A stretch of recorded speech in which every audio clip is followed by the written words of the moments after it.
Dialogue gives a story color, makes it exciting, and moves it forward. Romeo. Oh, wilt thou leave me so unsatisfied? Juliet. What satisfaction canst thou have tonight? Romeo. The exchange of thy love's faithful vows for mine. Without dialogue. So, what goes into writing effective dialogue?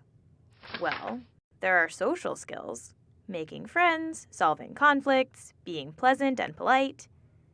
We won't be using any of those today.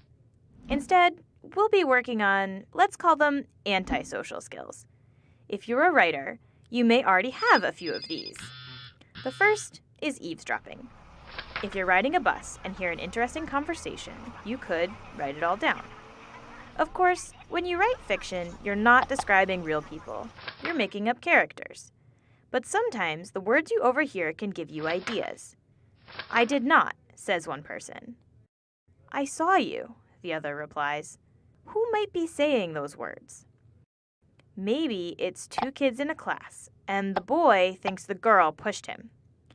Maybe it's a couple, but one of them is a vampire, and the woman vampire saw the man flirting with a zombie. Or maybe not. Maybe the characters are a teenager and his mother, and they're supposed to be vegetarians, but the mother saw him eating a burger. So let's say you've decided on some characters. This is antisocial skill number 2.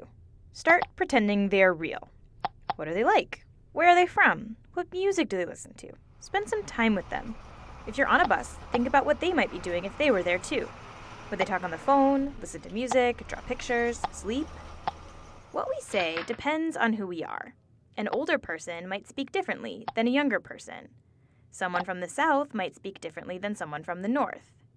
Once you know your characters, you can figure out how they talk.